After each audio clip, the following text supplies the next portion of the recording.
Hello my dear friends, you're on the Military Summary channel and today we will discuss the situation in Ukraine on the 26th of July. Today we have a lot of very interesting updates, so let's start. And first, let's start with the differences between maps. We have three maps, the map of disposition, the West sources map and the Russian sources map, and we have a lot of interesting differences in these maps. So let's start from the north. If we take a look at the West sources map, you're gonna see the town by the name of Grigorievka. This one, according to this map, is still under Ukrainian control. If we take a look at the map of disposition, we can see almost the same picture, that town Grigorievka is under Ukrainians. If we take a look at the Russian sources map, you're gonna see that this town, Grigorievka, this one, is under Russian control. You see this. Now let's move to the south. Town Sporne and town Berestove, according to this map, is under Ukrainian. If we take a look at map of disposition, you're gonna see that Sporne, at least half of this village, is still under Ukrainians, and some part, we can say the east part of this town, is under Russians. If we take a look at Berestove at this map, you're gonna see that Berestove is under Russian control. If we take a look at the Russian sources map, you're gonna see that both these towns, Sporn and Berestove, is under Russian control. Now let's move to the south. This the most important area. Now let's talk about town Novokamyanka, Styapovka, Pokrovska, Bakhmutskaya. These four towns, 1, 2, 3, 4. This square. According to this map, you see that this territory is considered as the territory under Ukrainian control. If we take a look at map of disposition, there is some differences. First of all, Novokamyanka, Styapovka, these two towns, on the web source map, these two towns, is under Russian control. But the most important town, Pokrovska and Bakhmutska, according to this map, according to the map of disposition, is considered as a territory under Ukrainian control. If we take a look at the Russian sources map, we see that today we got final confirmation about the fact that town by the name of Pokrovska, this one, the final town before Bakhmut Artyomovsk, has fallen today, and the Russians took control over this town. To be more precise, this territory was taken by two forces, the 6th Polk of the LPR forces and Wagner group. So as we can see, as soon as Wagner returned to the front line, everything started to develop much faster than we saw this development during the previous weeks. Now let's talk about the south, about Ugledarska power plant, about Novo-Luganska, and so on. If we take a look at the Russian sources map, you're going to see some changes, and the most important one is that Ugledarska power plant has been taken by the Russians. They took control over this town at 10 a.m. of the local time on the 26th of July. If you take a look at Novo-Luganska, the town in the south, you see that these maps show that the Russians control just half of this town, or some part of this town to be more precise. If we take a look at the map of disposition, you're going to see almost the same picture. Novo-Luganska shows almost the same area, control area. And if we talk about Novo-Luganska, Ugledarska power plant, this area I'm showing you right now in the middle of this map, and some bag on the east from this Ugledarska power plant, according to this map, this territory is still considered as a territory under Ukrainian control. If we take a look at the West sources map, you're going to see that all this area is under the Russians. Now let's talk about where is the truth and who is correct and who is wrong in this situation. And let's start from the south, from Ugledarska power plant. Today we got report about the fact that the Russians took control. There was a video confirmation about the fact, the photos from Ugledarska power plant. There was a video of some Wagner forces. By the way, Wagner's also cleared this area and took control over this area with help of forces from LPR. Together they attacked this area from few sides and took control over this area.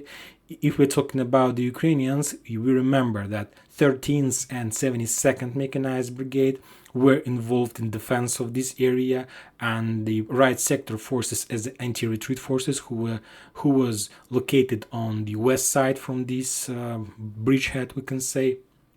We remember that yesterday the forces, the 72nd Mechanized Brigade, who was located in Ugledarska power plant, refused to follow the orders, and they just retreat and just, we can say, that desert from this area. There was some kind of desertion from this area from their side. And as you can see, there is a very important difference between Russian sources map about this area and, let's say, a West sources map, because the West sources map are showing us that this entire area is on the Russians. The thing is that not every single Ukrainian, not all Ukrainian forces, 72nd Mechanized Brigade, 13th Mechanized Brigade, who was located on this bridgehead, managed to retreat. Some forces has been encircled by the Russians. There is a small cauldron. I'm not sure about the number of Ukrainian forces who is in cauldron, but I suppose that nothing is going to happen with them. If we can talk like this during the wartime. Why is that? Because the Russians took this Ugledarska power plant, and there was photos, videos, and some report confirmation that this plant didn't got much damage. So this plant is not damaged. So as soon as the Russians are able to push Ukrainians from this bridgehead towards, let's say, Bakhmut or New York or Konstantinovka, the Russians are able to start this plant very fast. So I suppose that there was some kind of negotiations between the forces who is encircled and the Russians, like, we are giving your lives and you are retreating this area without damaging.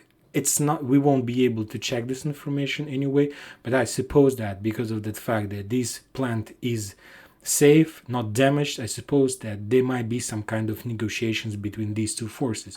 Furthermore, today there was a very important strike towards Zaitsevo, this area, on the north of this bridgehead.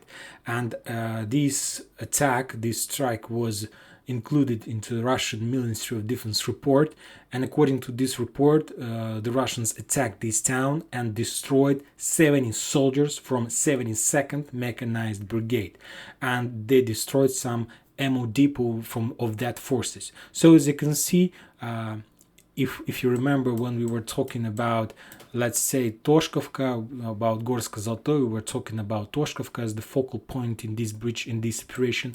And if we are talking about the south, we are talking about 72nd Mechanized Brigade, which was the most important forces, the most equipped forces, and the main goal of that forces was to hold this area. And as you can see, these forces were destroyed totally. They was totally abandoned by their command, and as you can see, the Russians were hunting these forces for a very long time, because the Russians understood which shoulders keep the defense of this area.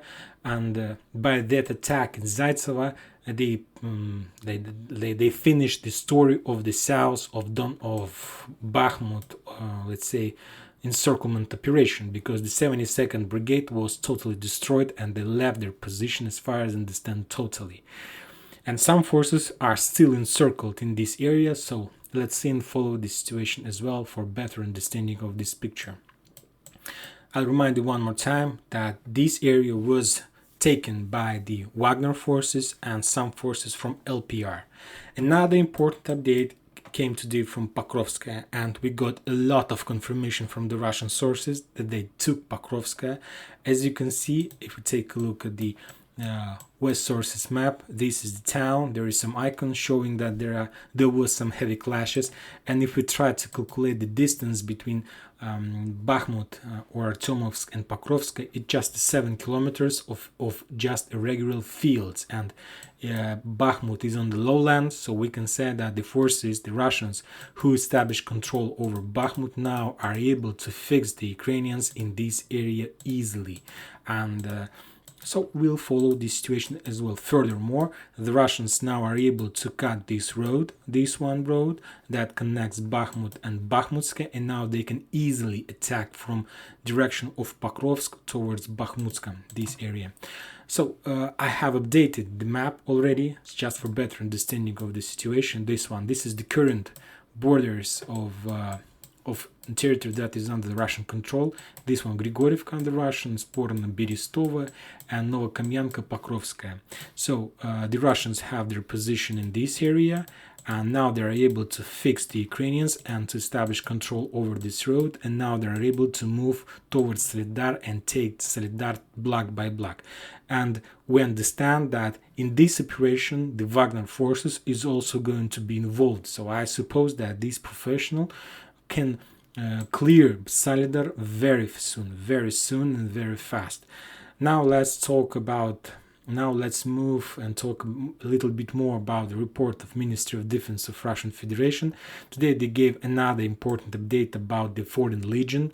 They made some rocket strike towards the area in Kurakhova, and by that strike they killed around 40 foreigners, 40 volunteers, and according to report of Russian Ministry of Defense, they told that the major that the Polish volunteers was the biggest number of that losses. Another important update are coming from 59th Mechanized Brigade that located in this area in Kherson, in the south of Ukraine. In this area, this one 59th Mechanized Brigade, and this one 59th Mechanized. And as a result of Russian rocket strike, they were talking not about the entire brigade, but about few battalions, and to be more precise, about some groups of these battalions. But as a result of their attack, they managed to destroy more than 70% of forces of those battalions of 59th Motorized Brigade. We should understand, I'm not talking about 70% of loss of entire brigade, just about few battalions. So according to my calculation, I suppose that the Ukrainians lost something around 170 soldiers and something around 20 armored vehicles. To be more precise, the Russians were talking about the artillery systems, and around 20 artillery systems in this area. Now let's talk a little bit more about the south of Ukraine. There is one very important update, and to tell the truth, I was trying to follow the Ukrainian sources, the Russian military sources, and I didn't get any information about that, just a small piece of information. And I suppose that something very important, something very interesting is happening in this area. And to be more precise, I'm talking about this small back, this one, the area between Благодатовка, Лазова, Велика Артакова, Белая Краница, Novogrigorievka, Davidbroды. This one, this small back, as you can see, this is the territory. The red one is under Russian, and this one without color is the territory under Ukrainian control. If we take a look at the West Sources map, you're gonna see that there is no update in this area at all. So you see, we are talking about this area. The only difference is you see that the West Sources map still shows that the bridgehead near Davidbrody is still under Ukrainians. If you remember, this is the area where the Ukrainians were trying to do some offensive operation months or a few months ago, somewhere like a month ago, and they were defeated, and the Russians took control over this territory back. So we see that there is some differences in West Sources map. The map of this position shows some back that is under Ukrainian control. The West Sources map is not updated because they're showing a very old information. Now let's take a look at the Russian sources map in this area. And this is it. This is the back. This is small back. To tell the truth, according to the previous version of this map, this territory was under Russian control even a week ago, as far as I remember. As you can see, the area near Davidbrody is under the Russians. There's this area, you see the small red dots showing that some kind of offensive operation that the Ukrainians managed to take some control, then they were pushed and so on. So as you can see, this area is under Ukrainian control. If we take a look at the West Sources map, you're going to see that this area, this one we are talking about, is located on the east side of this river Ingulets. And some Russian forces are saying that this is exactly the area where the Ukrainians has already started their offensive operation in the south. And as you can see, they managed, according to the Russian sources, they managed to build at least 3 pontoon bridges. Maybe to talk about 3 pontoon bridges is not correct. They're saying, the Russian sources, that the Ukrainians managed to build 3 points, 3 places where they can cross this river. So maybe it's 11, 10 pontoon bridges, who know, like 2 bridges in a row, but there are 3 places in this, near this river in Gulets, where the Ukrainians during the previous weeks managed to build some cross constructions, and now they are able to move their forces in this area. And now they are able, and they are doing this right now, start some offensive operation from this side towards let's say the south of Ukraine. So they, of course, they are, I'm not sure that the Ukrainians are going to attack like in the south. I just show you on the map, because there is just fields and they will be destroyed immediately. Of course, the Ukrainians will move all along the river, because there are a lot of towns. This is a very nice position to establish control, to have some defense and so on. And to, if we're talking about the defense against the artillery, first of all, it's towns. And of course, it's much more easier to hide your forces in towns, in buildings, and so on, than to hide your forces somewhere in the field. So I suppose that sooner or later we're going to see more updates about this information, but I'll repeat myself that the most interesting situation that nobody talks about this. The Ukrainians, I understand the Ukrainians that are not talking about this because they're afraid of that fact that they may be defeated and their big offensive operation can be ruined. So that's why it's not very good for them. So I suppose they're just waiting for the result. And if they are able to achieve some result, I'm sure that they will start give us more and more updates about this offensive operation. The same situation from the Russians. As I understand, the Russians are moving more and more forces to the south. This information was confirmed by some Russian sources. They're trying to stop the Ukrainians. As you can see, they're even moving back. Let's take a look at the map of this position. As you can see, they left this bank of the river. Their position not on the bank of the river, as you can see, this is the river. They were forced to retreat.